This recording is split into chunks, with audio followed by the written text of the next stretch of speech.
सो मोटो की ताकत chief justice of Pakistan के पास थी। अब जनाब वो इख्तियार 3 जजेस के पास जाएगा, सीनियर मोस्ट जजेस के पास, और अब ये बिल पास हो गया है। लेकिन अजीब बात यह है कि जो हम तकरीरें आज देख रहे हैं सो मोटो के हवाले से या सो मोटो के ख़िलाफ़ या चीफ जस्टिस ऑफ पाकिस्तान के हवाले से जो बातें की जा रही हैं वो बिल्कुल उससे मुख्तलिफ हैं कि जो अब से 11 महीने पहले की जा रही थी, जब यही चीफ जस्टिस थे, इसी तरह ही सो मोटो था, लेकिन तब फिर हुकूमत इन लोगों की बनी और वो था कासिम सूरी साहब की रूलिंग के हवाले से सो मोटो। जान, अब तो मुझे शर्म आ जाती है ये बयान देखते हुए, मुझसे सवाल करना मुश्किल हो जाता है, लेकिन मैं अपने लीडर्स की, PDM के रहनुमाओं की हौसले हिम्मत की दाद देता हूँ। ये किस तरह ये सब कह लेते हैं कि जी पहले था जी आइन की जीत थी, यही चीफ जस्टिस थे, यही सो मोटो था की ताकत थी, तारीखी फैसला था। आज आपने सुन लिया, तमाम देखने वालों ने सुन लिया, पाकिस्तान ने सुन लिया कि जी चीफ जस्टिस कहलाते हैं और आइन तोड़ते हैं।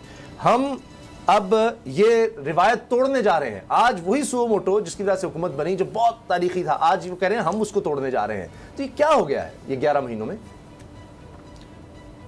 देखें, इनको नज़र आ रहा है कि अगर अभी सुप्रीम कोर्ट आइन के मुताबिक फ़ैसला देती है और इलेक्शन कराने का हुक्म देती है, तो फिर इमरान खान को पाकिस्तान की कोई कुव्वत और कोई ताकत इमरान खान को आने से नहीं रोक सकती। ये सारी परेशानी है और उसके लिए सुप्रीम कोर्ट पर हमलावर हैं। और जो आपने कानून साजी का जिक्र किया था, देखें अब आज जब सेनेट से भी वो कानून इन्होंने पास करवा लिया और 18.5 घंटे की एक तेज़ तरीन कानून साजी थी। बिल मूव होने से लेके और पास होने तक कौमी असम्बली में 18.5 घंटे का वक्त लगा है। उसामा गाजी साहब, मुजम्मिल साहब, वो वक्त जब चंद रोज़ में 12 लोग आटे की लाइनों में लगे हुए थे, उनकी जानें चली गई। जब पाकिस्तान में हर तरफ मायूसी है, हर तरफ जो है वो लोगों को कुछ नजर ही नहीं आ रहा कि आगे क्या होगा, और महंगाई बढ़ती चली जा रही है, सारे रिकॉर्ड टूट गए हैं और लोगों के लिए 2 वक्त खाना मुश्किल हो गया है। लोग 1973 का आइन पर बड़ा फख्र था, 18वीं तरमीम पर बड़ा फख्र था, आज उसको तोड़ने पे फख्र हो रहा है पाकिस्तान पीपल्स पार्टी को।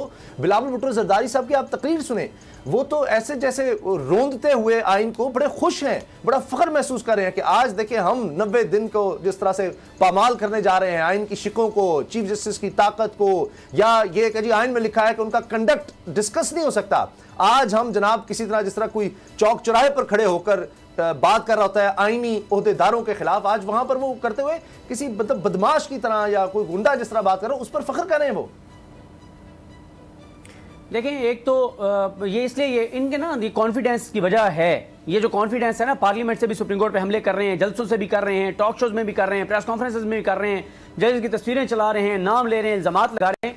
इस कॉन्फिडेंस की वजह यह है वो पीछे खड़े हुए लोग, जिनके आसरे पर, जिनके सहारे पर, जिनकी ताकत के बलबूते पर ये जजेस पे चढ़ दौड़े हैं। इनको कहा गया है कि आपने परेशान नहीं होना, आपको हम कुछ नहीं होने देंगे, आप हमला आवर हो जाएं सुप्रीम कोर्ट पर। तो ये उनके आसरे पे, उनकी उसके ऊपर, शय के ऊपर ये सारा कुछ हो रहा है।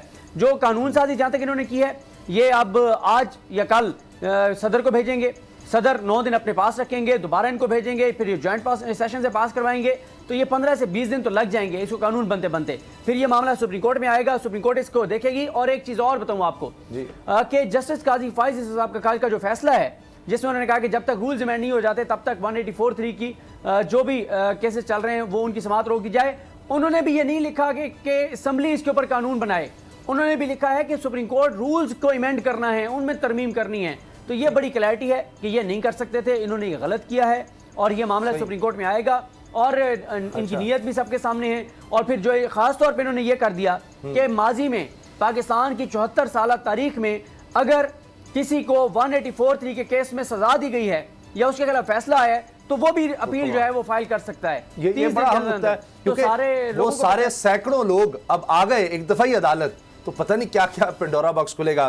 मुजम्मिल, ये पाकिस्तान पीपल्स पार्टी, एंटी एस्टैब्लिशमेंट अपना एक उन्होंने बनाया, लेफ्ट की पार्टी, नजरियाती पार्टी, आइन की पार्टी, आज आप तकरीरें सुन लें, कोई एक चीज़ नहीं नजर आती। बिलावल भुट्टो साहब अगर चेहरा है पाकिस्तान पीपल्स पार्टी का, तो वो तो बिल्कुल जुल्फ़िकार अली भुट्टो और बेनज़ीर भुट्टो से आज उनकी तकरीरें बिल्कुल मुख्तलिफ नजर आ रही हैं। नहीं, एंटी एस्टैब्लिशमेंट पार्टी तो इस वक्त सिस्टम में कोई भी नहीं है, क्योंकि हर कोई अपनी बारी का इंतज़ार कर रहा होता है। पीपल्स पार्टी भी प्रो एस्टैब्लिशमेंट पॉलिटिक्स ही कर रही है। जहाँ तक जो तकारीर की बात हुई है, तो ऑब्वियसली जिस तरह से पहले भी हम डिस्कस कर रहे थे कि जजेस का कंडक्ट जो है वो अंडर डिस्कशन पार्लियामेंट के फ्लोर पर भी नहीं आ सकता, लेकिन अनफॉर्चुनेटली वो आया और बड़ी सख्त गुफ्तगू भी की गई, फ़िरौन की तरह के नाम लिए गए, ये भी बोला गया लफ्ज़। तो ऑब्वियसली ये कोई अच्छी मिसाल तो जो है वो इससे सेट नहीं हो रही। लेकिन जहाँ तक ये बयानात जो आपने चलाए और नाजरीन को हमने दिखाए हैं, तो इसमें यही है कि कंसिस्टेंसी नहीं होती सियासी नज़रियात में। ये जिस तरह से वो मैकियावेलियनिज़म का टर्म यूज़ होता है ना, जिसका मतलब ये है कि सियासत में अखलाकियात का कोई दारोमदार नहीं देखा जाता, जो कि प्रैक्टिकल और प्रैग्मेटिक पॉलिटिक्स होती है। तो पाकिस्तान में मैकियावेली वाली पॉलिटिक्स होती है, जिसमें अगर कोई चीज़ सूट करती है तो फिर उसके आप फ़ैन बन जाते हैं। और ये तमाम पॉलिटिकल पार्टीज़ हों, इवन खान साहब हों, जो कि पहले कहा करते थे 62-63 अगर मुझ पे भी लग जाए तो मुझे मंजूर होगा, और बाद में इलेक्शन कमीशन ने उसी को बेस बना के नाअहली कर दी उनकी। तो ये दूर का सोचते नहीं हैं, शॉर्ट टर्म प्लानिंग करते हैं। और कल को ये भुगत रहे हो, कोई आके बैठ जाएगा, बिल्कुल तो कहेगा जनाब अब तो चीफ जस्टिस के पास सुओ मोटो उस तरह ताकत भी नहीं है, या जनाब सेपरेशन ऑफ पावर में हम यहाँ पर कानून साजी कर सकते हैं। यकीनन इसको फेस करेंगे। उसकी वजह यह है कि जब मुतालबे यही पार्टीज़ करती थी कि सो मोटो लिया जाए, हमारे साथ ज्यादती हो रही है, नैब हमें उठा के लेके जा रही है, जब वो ताकत ही आपने अबॉलिश कर दी तो ऑब्वियसली आपको भी भुगतना पड़ेगा। तो कानून साजी जिस चीफ जस्टिस के सुओ मोटो की वजह से इनकी हुकूमत बनी जी, हो सकता है वैसे भी चले जाते, लेकिन सुओ मोटो तो था, एक फैक्ट था, इसको उन्होंने अप्रिशिएट भी किया उस वक्त। देखें, विजन सिर्फ इस वक्त ये है जो मोहसिन दावड़ साहब ने कल अमेंडमेंट जो है वो मूव की है, और वो यही है कि नवाज शरीफ साहब अपील कर सकें। एक और बात आपको मैं बताऊं कि 184(3) का जो पहली जो हमें रूलिंग मिलती है तारीख में, वो अर्ली 80s में मिलती है पाकिस्तान में। तो पहले 30-35 साल तो उस पर जितने फैसले हुए ही नहीं थे इस लिहाज से, क्योंकि उससे पहले ये कानून एग्जिस्ट ही नहीं करता था। तो उसका क्या होगा किसी को नहीं पता। जिस तरह से पटिशनर सारे अगर वो उठकर आ जाएं और वो सूरी साहब आ जाएं, रिव्यू में चले जाएं, कासिम सूरी साहब भी तो आएंगे, वो भी आएंगे बिल्कुल। तो उसका मैं समझता हूँ मैनेज करना बड़ा मुश्किल हो जाएगा उसको।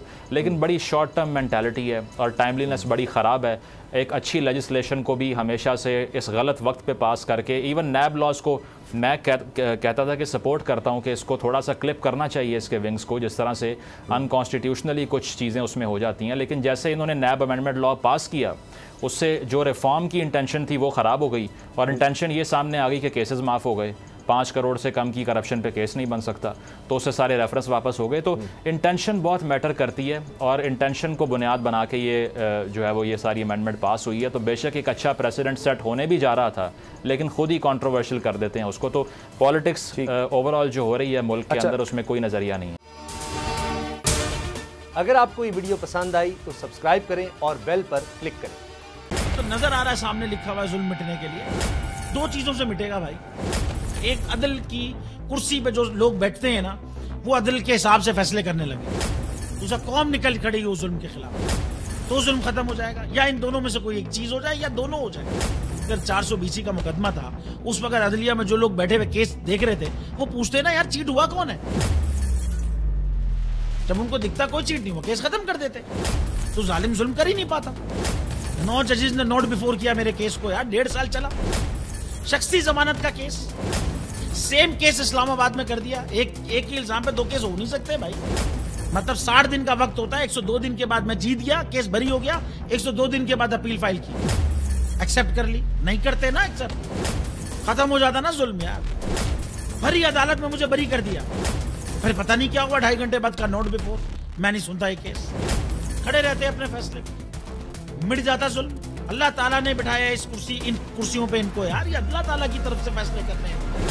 तो या तो ये फैसले आएंगे, जुल्म मिट जाएगा, या कौम खड़ी हो जाएगी जुल्म के खिलाफ।